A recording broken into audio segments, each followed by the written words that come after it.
and collective privilege. During his fourth State of the Nation address, we heard President Rodrigo Roa Duterte loud and clear. You are free to investigate. I don't take offense. If there's anything wrong in my department, the executive, you are free to investigate. Feel free to expose anything. In all of my years as a public servant and as a member of this revered institution, I have been unflinching in my fight against corruption and wrongdoings, blowing the lid of anomalous activities in the government, from the money laundering scheme by one Jose Pidal, the diversion of 728 million pesos in fertilizer funds engineered by one Joc Volante, COMELEC Commissioner Virgilio Garciliano's Hello Garci tapes, the botched $329 million contract between the Philippine government and China's ZTE for a national broadband network project, the chopper scam, where second-hand helicopters were sold as brand new to the Philippine National Police, the Tara list or payola in the Bureau of Customs, and the cholesterol-rich pork barrel, to name a few. Mr. President, hearing what we all heard from no less than the Chief Executive when he issued words of encouragement to us in a joint session of Congress last July 22, I could not help but respond to his call by talking to myself.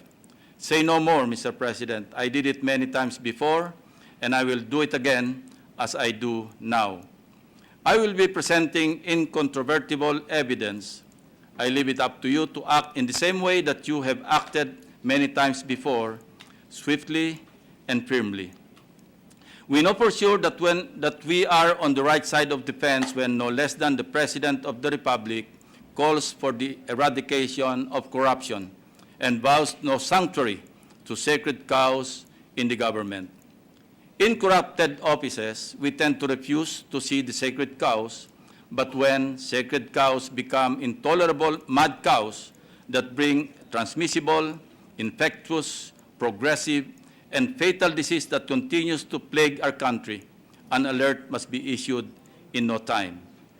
Hence, with the same unwavering tenacity as before, I round up the herd, find the mad cow, chop its flanks, cut off its horns, and hopefully lay it to rest.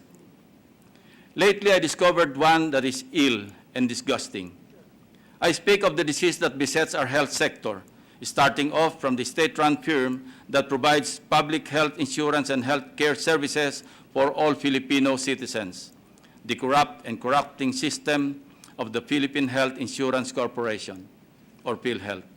And while President Duterte has acted with firmness and dispatch by assigning retired Army Major General Ricardo Dick Morales, whose reputation as a no-nonsense and principled military officer precedes him, this humble representation still finds the need to expose shenanigans within PhilHealth, most of which were not covered by a recent series of jolting news reports in the Philippine Daily Inquirer and other media outlets. Mr. President, PhilHealth is bleeding dry, and the Commission on Audit has raised red flags to call our attention. It seems to me that year in, year out, its financial deficit spirals out of control. From 2013 to 2017, the net operating income of PhilHealth continues to be at the negative level. 5 billion in 2013, 1.8 billion in 2014, 5.7 billion in 2015, 6.1 billion in 2016, and 10.5 billion in 2017. Mr. President, the fund viability, membership, collections, and investments of the agency are not looking good. And the PhilHealth's actuarial valuation report of 2016 shows us a clear picture. The report exhorts, and I quote, PhilHealth will go through difficult times and will encounter crisis if the recommendations will not be implemented, unquote. The agency's performance is also dismal. 2017's performance scorecard shows that it gained an overall score of only 47.82% from the Governance Commission for Government-Owned and Controlled Corporations scoreboard. This is disturbingly lower than the target score of at least 90% for its appointed members to be granted performance-based incentives. More disturbing is the fact that the GCG scored PhilHealth's prosecution rate at 0%, arbitration rate at 0.14%, and claims processing rate at 0%. Ironically, PhilHealth's collection efficiency rate, meaning its ability to collect contributions from its members, is quite impressive at 79%. What gives? Mr. President, this is pain in the chest, especially of paying members of PhilHealth, and that would include people in this hall and the gallery and the rest of the 18,207,555 Filipinos who pay mandatory contributions every month. Meanwhile, more than one-third of the population still have no access to any form of PhilHealth insurance. PhilHealth is already operating at a loss, spending beyond its means. But where does the money go? Here's the paradox. The financial health of PhilHealth is fast deteriorating and, in fact, in a state of coma. The policies in place engender fraud and corruption, and the crooks exploit the system. There are several telling signs showing how PhilHealth wantonly drains the public coffers, but those in the highest echelons of power in the agency seem to turn a blind eye, aggravating the degenerate state of the agency. We see various culprits and incarnates. One is the highly contentious and untenable policy called all-case rates, or ACR payment scheme. Simply put, PhilHealth pays per case and not by actual expenses. These case rates are the new reimbursement rates for all cases specified as professional fees and serve as package payment for health interventions to be paid to the healthcare providers or healthcare institutions. It is a complete departure from the prior fee-for-service payment scheme.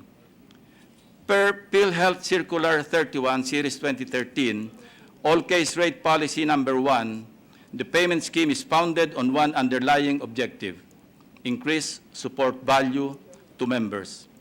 Data from the 2014 Audit Observation Memorandum of the COA for Northern Mindanao shows us how the new case rate works. For example, in Bukidnon Provincial Hospital, Manolo Fortich, one patient treated for pneumonia registered actual hospital charges of only 4,820 pesos, but PhilHealth paid out 15,000 pesos, or an excess of 10,180 pesos. A PhilHealth-accredited private hospital, Bongkas Holy Child Hospital, also in Bukidnon, a patient with typhoid fever incurred 5,763 pesos, but PhilHealth paid out 14,000, or an overpayment of 8,237 pesos. A case of cesarean section surgery in Llano del Norte Provincial Hospital incurred hospital charges of 9,057 pesos and 95 centavos, but PhilHealth reimbursed with 19,000 pesos, a difference of 9,942 pesos and 5 centavos. From the said COA audit alone, of the total or of the 6,128 cases recorded, an appalling 20% accounts to overpayment. Hence, when PhilHealth's benefit claims reached unprecedented high levels from 2013 to 2018, using the all-case rate payment method, without an iota of doubt, something does not add up. In fact, the corporation paid 512.6 billion in benefit claims from 2013 to 2018, of which the overpayment, if conservatively pegged at 20%, based on COA estimates, would amount to 102.5 billion pesos.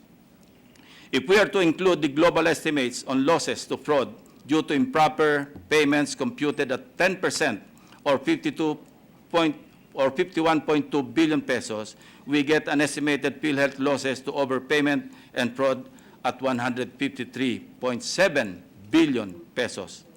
PhilHealth officials belatedly justify overpayments as nothing but, and I quote, efficiency gains. That is, hospitals that receive amounts in excess of their actual charges may use the funds to effect or to offset the losses they incur from other patients.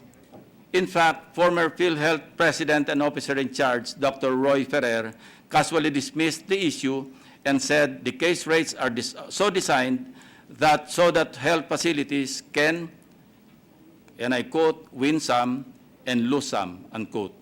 Let me ask, win some for whom and lose some for whom?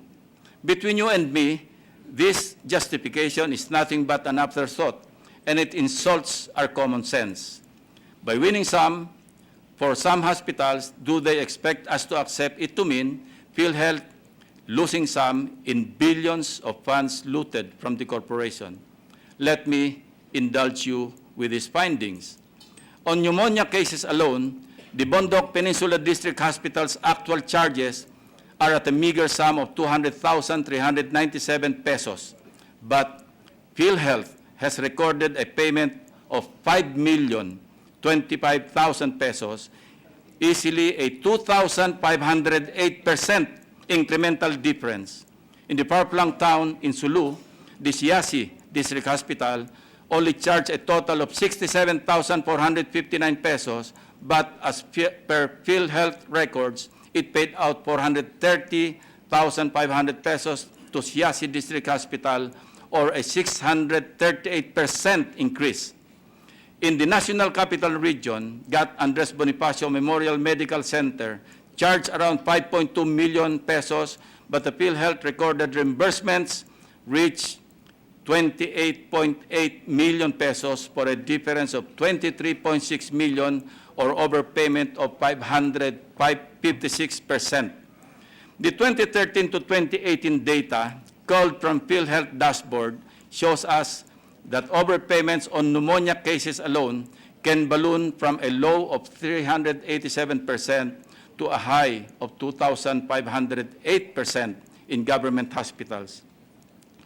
They can call it any name, fancy or otherwise. Common sense will tell us these are not efficiency gains, but flagrant pillage of public monies as well as hard-earned contributions from the more than 18 million paying members. Private hospitals are likewise, quote, winning some, unquote. In fact, we found overpayments ranging from 100-fold to 700-fold higher than their actual hospital charges. All right, let us assume for a while that efficiency gains is a sound and reasonable scheme to justify the PhilHealth's win some, lose some formula.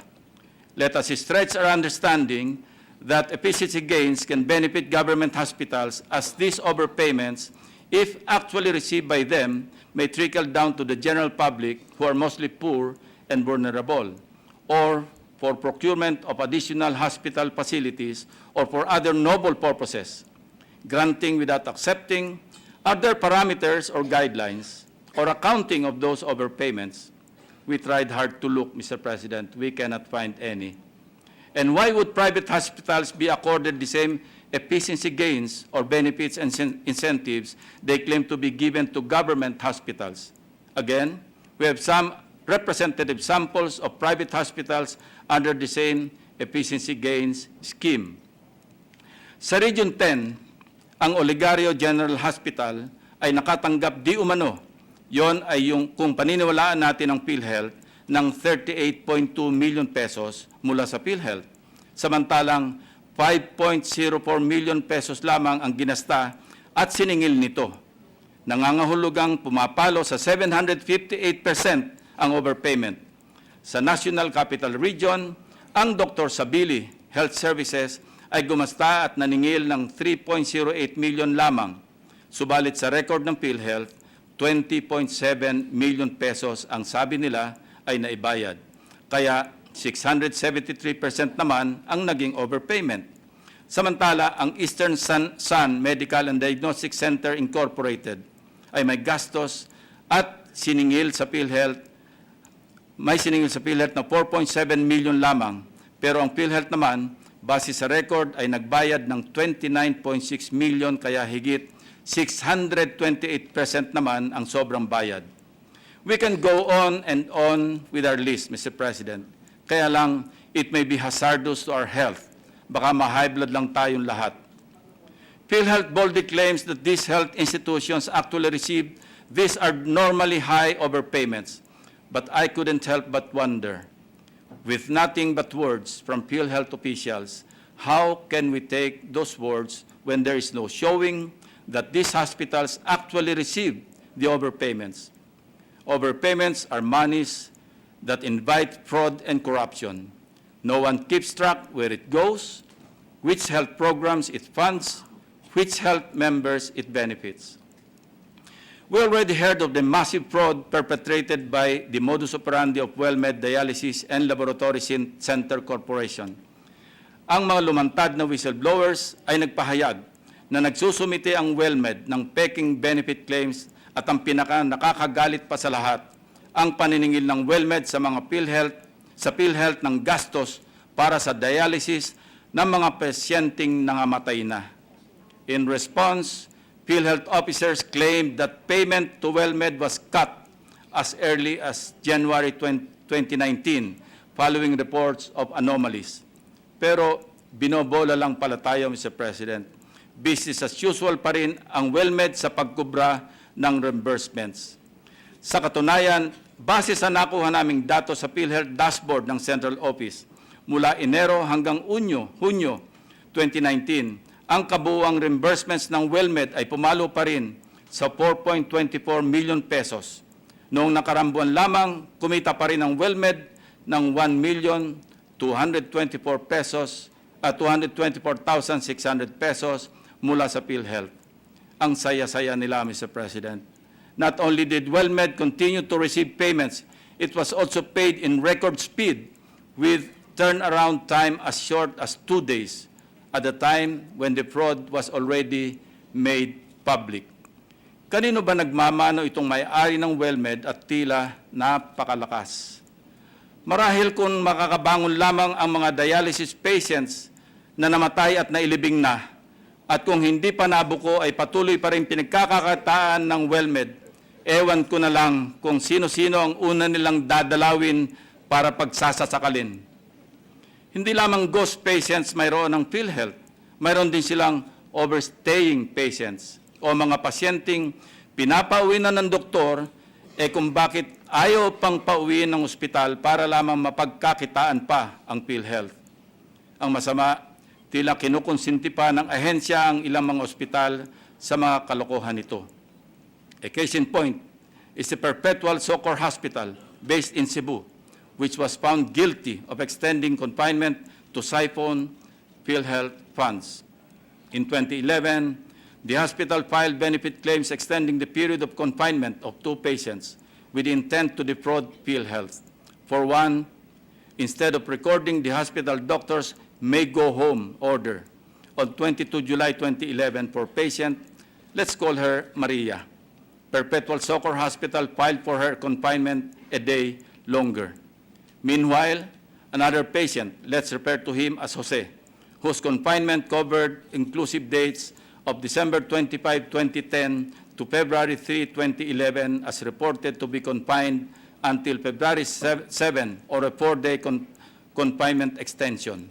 Due to this, the PhilHealth Arbitration Office adjudged Perpetual Soccer Hospital guilty of extending period of confinement and meted the penalty of 3-month suspension and a fine of 10,000 pesos. As part of due process, the hospital filed a motion for reconsideration with the PhilHealth Board of Directors, which, in the exercise of its quasi-judicial powers, denied the motion and upheld the arbitrator's decision.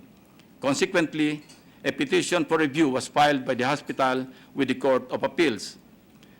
Finding no merit, the Court of Appeals Division dismissed the petition, and the motion for reconsideration filed by the hospital was likewise denied.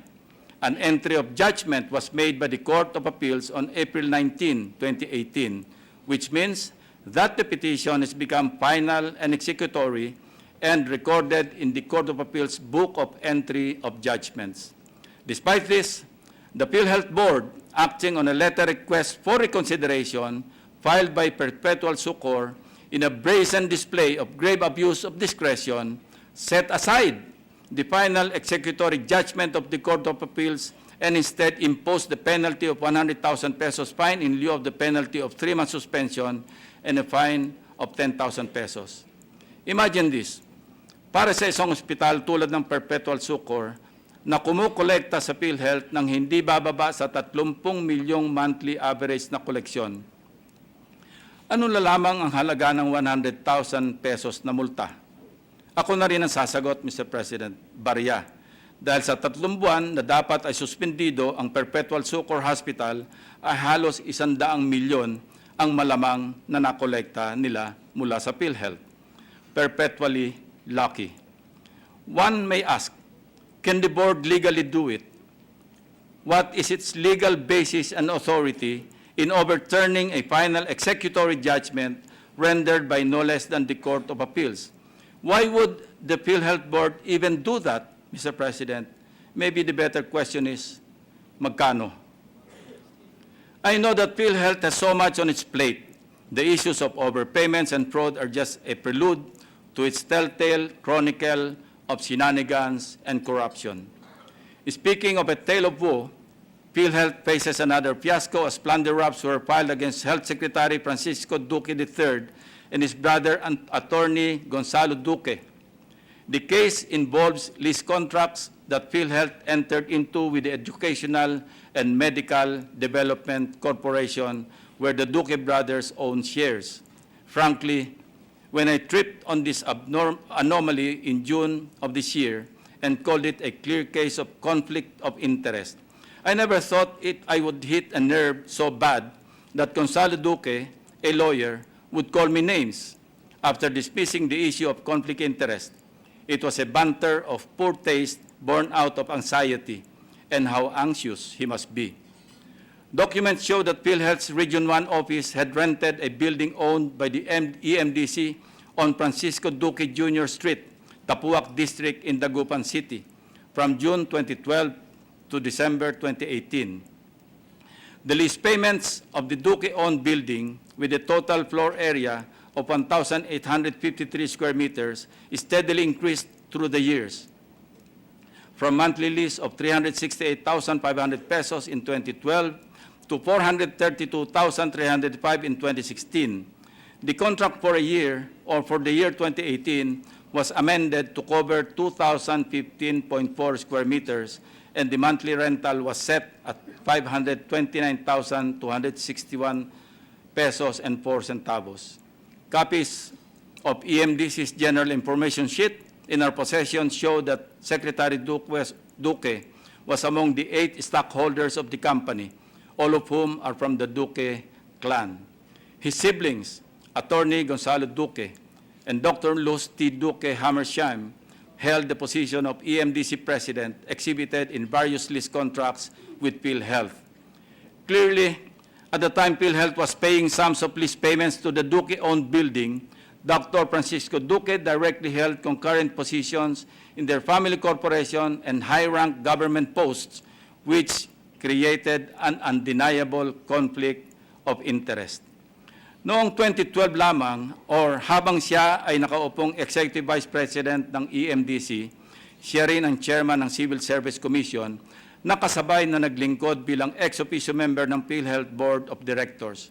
Bukod pa rito, habang siya ay consultant ng Department of Health mula May 2015 hanggang June 2016, tumayo rin siya bilang presidente ng EMDC. A Supreme Court ruling, Funa versus Duque, Executive Secretary, Office of the President, under GR number 191672 on November 25, 2014, declaring as unconstitutional Civil Service Commission Chairman Duque's designation as ex-officio member of the PhilHealth Board, notwithstanding the effects of his acts prior to the declaration of the unconstitutionality of the executive order, and I quote, cannot be erased, ignored, or disregarded, unquote, applying the doctrine of operative fact. Ang pinakalantarang paglabag sa mga umiiral na batas ay ang pagpapatuloy ng kontrata sa pagitan ng EMDC at PhilHealth sa kabila ng pag-upo ni Dr. Duque bilang kalihim ng Department of Health at kasabay nito bilang chairperson ng PhilHealth simula noong Oktubre 2017. Ang EMDC ay nagpahayag noong Hunyo 2019 na wala na itong intensyong palawigin ang kontrata ng pag-upa ng PhilHealth na magtatapos sa Disyembre 2019. Pero ginawa lamang ito pagkatapos na mabulgar ang issue ng conflict of interest na nakapaloob sa kontratang ito. Ang gusto ba nilang sabihin, utang na loob pa ba natin sa pamilya nila na hanggang Disyembre 2019 na lamang magbabayad ang PhilHealth sa EMDC? Kaya naman hanggang sa mga sandaling ito, Mr. President, nagaganap pa rin ang conflict of interest. Pakisagot nga, Attorney.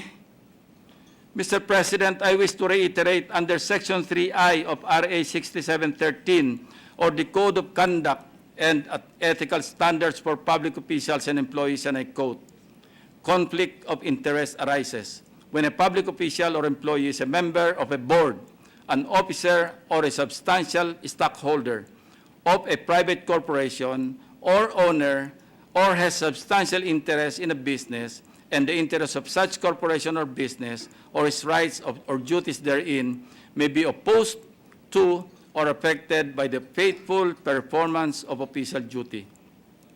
Under Section 7, Prohibited Acts and Transactions of the same Republic Act, Paragraph A, Financial and Material Interest. Public officials and employees shall not, directly or indirectly, have any financial or material interest in any transaction requiring the approval of their office. In the case of the Duque-owned family EMDC, if the case of the Duque family-owned EMDC is not a case of conflict of interest, I do not know what else to call it, Mr. President. Going back to Attorney Gonzalo Duque's anxiety, I will quote his unwise and reckless words, directly referring to this representation. He said, without mincing words, hindi mo magigising yung may purpose o nagtatanga-tangahan. Walang ospital para sa tanga. Mr. President, distinguished colleagues, I could not agree more with Gonzalo Duque. Totoo namang walang ospital na makakagamot sa isang katulad ni Gonzalo. Mr. President, the discovery of the ownership of the building is in Dagupan being leased by PhilHealth has opened up yet another Duque-owned can of worms. It is called Doctors Pharmaceuticals Incorporated. Mr. President, distinguished colleagues, this time, I invite your attention to another lucky business entity, that is the Doctors Pharmaceuticals Incorporated, a drug manufacturing company located at number 8 Veteran Center, West Bicutan, Taguig City, owned by who else but the family of the Secretary of Health himself, Francisco T. Duque III. Based on our data sourced from the Philippine Government Electronic Procurement System, or PhilJEPS, Doctors Pharmaceuticals Incorporated, with active platinum membership, is an accredited corporation that bids for government contracts primarily with the Department of Health since year 2005. Ask a moron if there is something wrong with this situation, and surely that moron will give you the correct answer, Mr. President. That said, my office was able to acquire the general information sheet of the company covering a 10-year period from 2008 to 2018. Under the list of directors, officers, and stockholders of Doctors Pharmaceuticals Incorporated are very familiar surnames. Cesar T. Duque, Chairman with 60% shares. Joyce Ma Duque, Treasurer with 20%. Dr. Luz Duque Hammersham, President with 10%. A certain Leon Guerrero, Corporate Secretary with 8%. Please let us know if this is you, Senator Lapid. And Maria Teresa S.P. Castro, Chief Accountant with 2%. Evidently, Mr. President, only 10% of the total shares belong to the non-Duque personalities from the list provided. First, we ask, Mr. President, is it just a mere coincidence that Doctors Pharmaceuticals Incorporated became an accredited government contractor and supplier on the same year that Secretary Duque was confirmed by the Commission on Appointments as Secretary of Health during the Arroyo administration in 2005. Further, Mr. President, we have noted a number of suspension and product recall orders released by the FDA, or the Food and Drugs Administration, to Doctors Pharmaceuticals Incorporated. This was during the incumbency of former Health Secretary Janet Garin, who was also Acting Director General of the Food and Drug Administration in concurrent capacity. In fact, I asked her if she knew at the time that she was suspending a Duque family-owned corporation. She did not.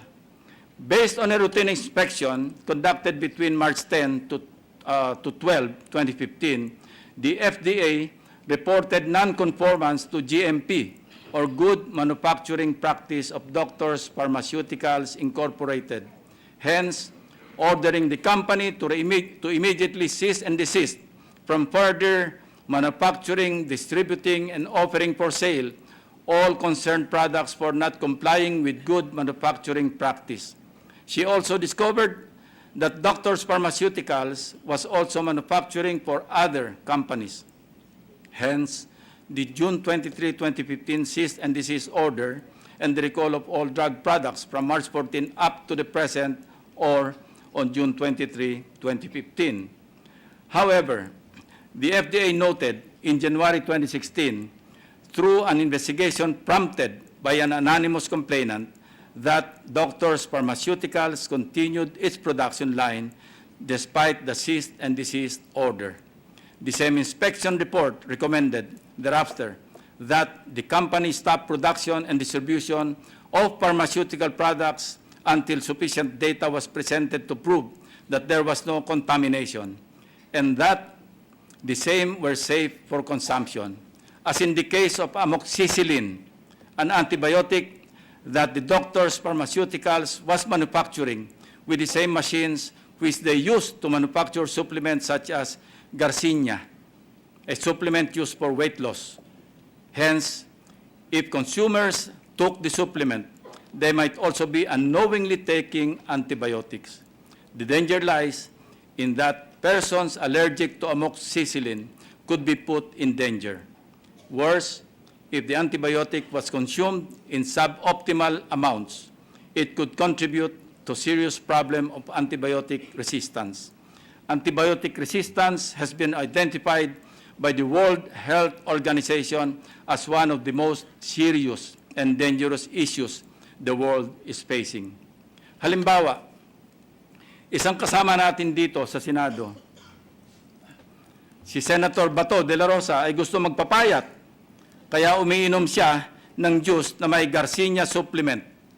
Pero lingid sa kaalaman niya, iisang makina lang ang ginagamit ng kumpanyang nagsusupply sa DOH ng pagtimpla ng Garcinia food supplement at amoxicillin na isang antibiotic. E nagkataong allergic pala sa antibiotic si Senator Bato. Napakadelikado po nito. Baka sa halip na pumayat si Senator Bato, baka hindi na siya tubuan ng buhok. Pasensya ka na, Ronald. Wala na yung mista ko, nasa DICT na, ikaw lang ang kaya ko dito. Levity aside, Mr. President, yan po ang naging violation ng Doctors Pharmaceuticals, kaya sinuspinde noong Marso 2015. Despite the recorded violations of the company as food supplement manufacturer, it still managed to apply and acquire automatic renewal of its license to operate in 2016. This is a case of setting aside health for wealth, Mr. President. When the pharmaceutical company that is awarded contract to supply medicines to the Department of Health does not observe good manufacturing practice in the manufacture of its medicines, does this not pose a threat to the health and safety of our public? Bear with me, Mr. President, I could not help my investigative instincts. Was Doctors Pharmaceuticals actually setting aside health for wealth? In our efforts to dig deeper and convince ourselves with evidence involving this corporation, we referred to the PhilJEP's database to see and examine the contracts granted to Doctors Pharmaceuticals.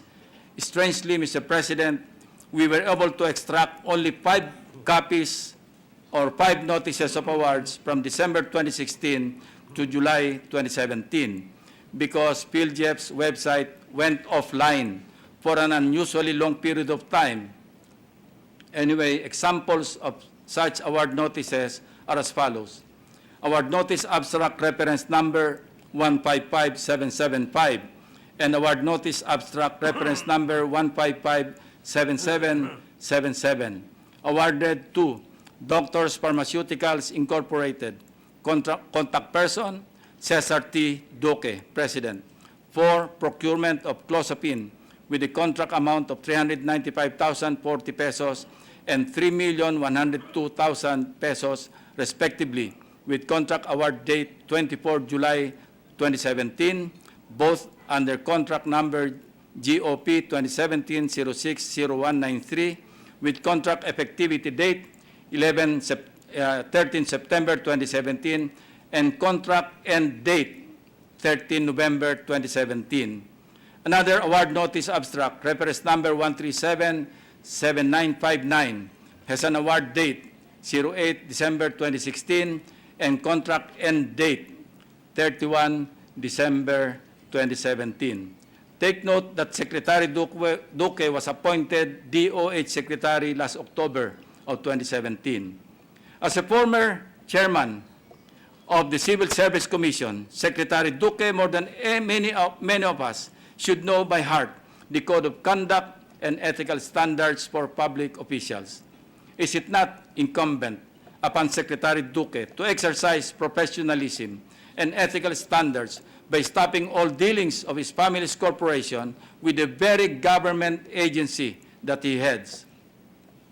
Mr. President, even the Supreme Court itself has made clear that the observance of professionalism in the context of Section 4A, paragraphs A and B of RA 6713 or Code of Conduct and Ethical Standards for Public Officials and Employees means upholding the integrity of public office by endeavoring to discourage wrong perception of their roles as dispensers or peddlers of undue patronage.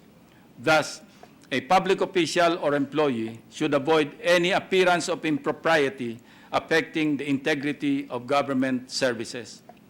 Another standard set forth by the same law through Section 4, paragraph C provides that public officials must act with justness and sincerity. It further expounds that, and I quote, they, public officials, shall not dispense or extend undue favors on account of their office to their relatives, whether by consanguinity or affinity, except with respect to appointments of such relatives to positions considered strictly confidential or as members of their personal staff whose terms are coterminous with theirs, unquote. In a speech by then Civil Service Commission Chair Francisco Duque III during the Good Governance Forum on July of 2014, he said, and I quote, "In government, it is important to care enough so as to stop or stem unethical practice or practices before they become ingrained or systemic.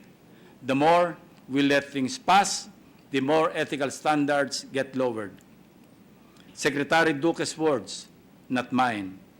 Mr. President, let me make it clear and put on record, walang personalan. I raise these questions to ensure that public funds are not misused and abused, and that the health and safety of the public are not put at risk for personal or family interest. Mr. President, we are about to fully implement Republic Act number 11223, or the Universal Healthcare Act, which will give a full spectrum of health services to all Filipinos. With it comes a big chunk of our annual budget. The budget appropriated for this landmark law is pegged at 257 billion pesos for this year. In fact, the National Health Insurance Program, or NHIP, in which every Filipino shall be a member under the UHC, had appropriations of 52.2 billion and 60.6 billion in 2017 and 2018, respectively. And for this year, 67.35 billion has been allocated for the program.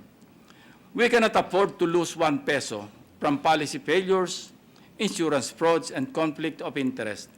Besides, Mr. President, these are the country's PhilHealth and Department of Health that we are talking about, not PhilWealth and Department of Wealth. Be that as it may, Mr. President, I refuse to believe that the agency is rotten to the core.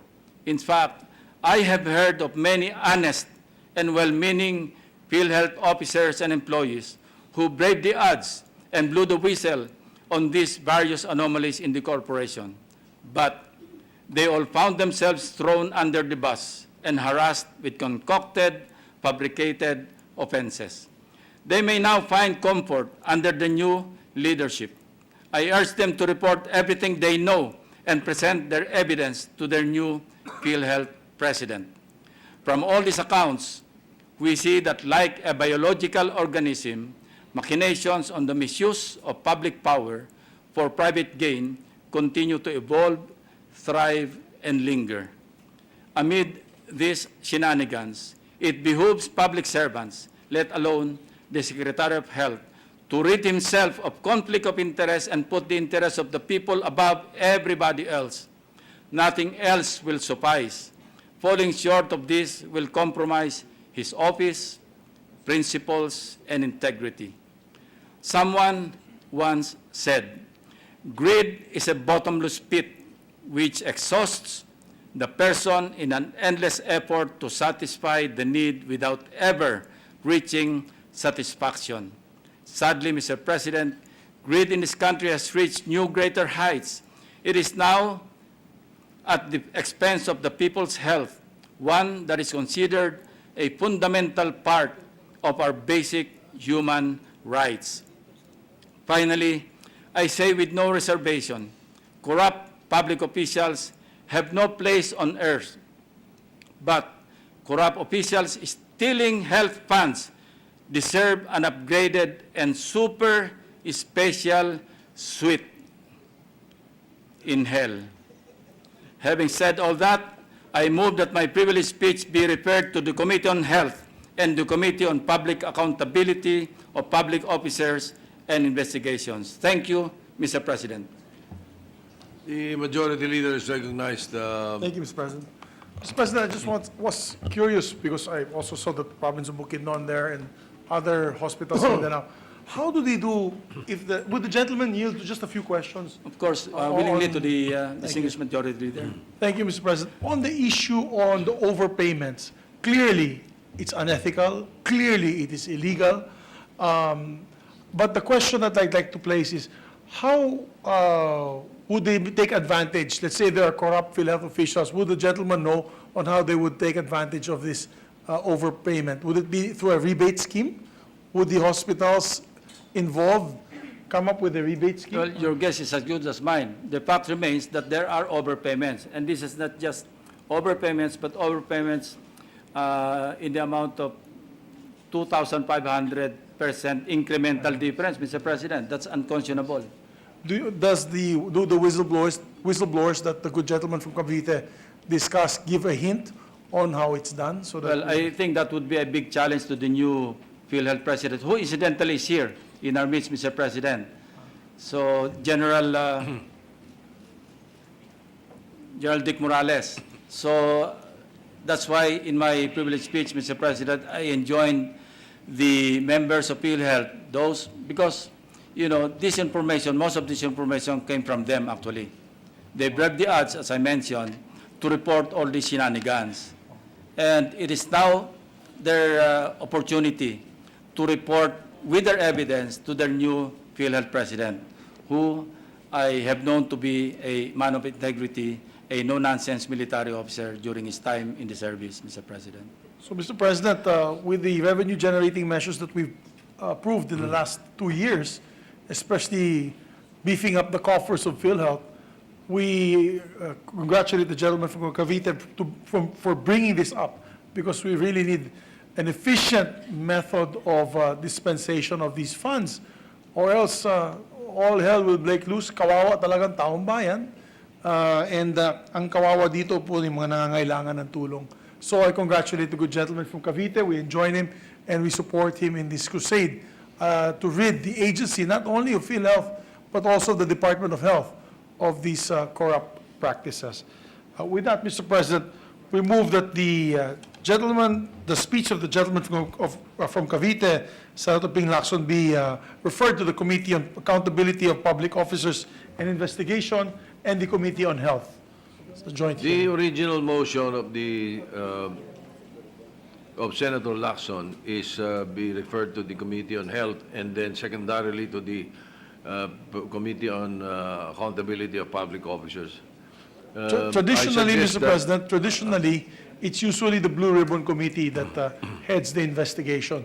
But if there's no objection from the chairman of the Blue Ribbon Committee, see no reason that the Health Committee be.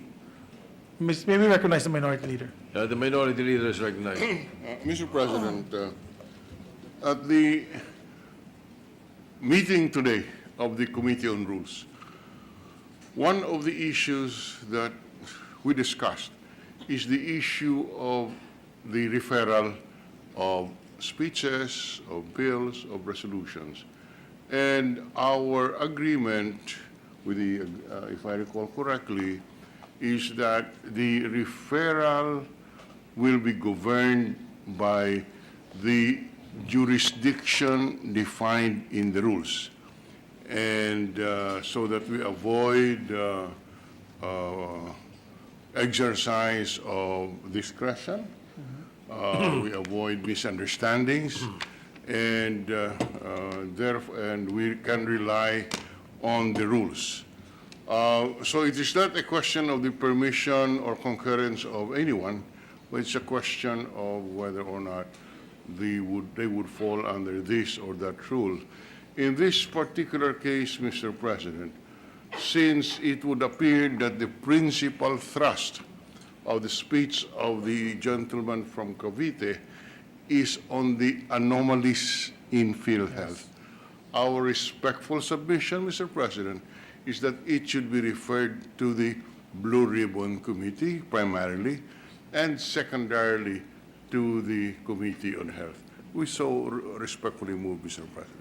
The gentleman from Iloilo is absolutely correct, Mr. President, citing that all matters relating to, including investigation of malfeasance, misfeasance, and nonfeasance, is the direct concern of the Committee on, or the Blue Ribbon Committee, Mr. President. All right, then we will treat the manifestation of Senator Lacson as a suggestion, and that we will act on the motion of the Majority Leader, which is that it be referred to the Blue Ribbon Committee and secondarily to the Committee on Health.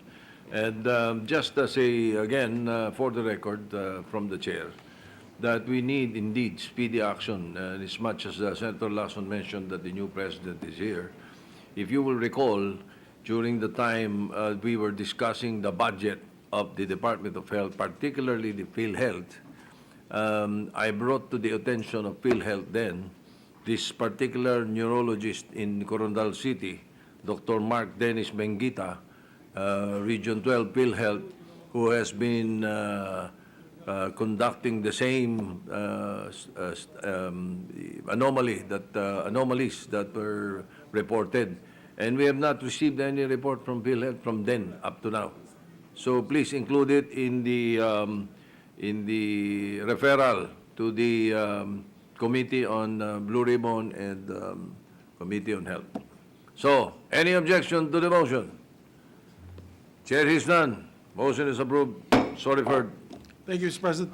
Mr. President, another distinguished gentleman of ours, Senator Joe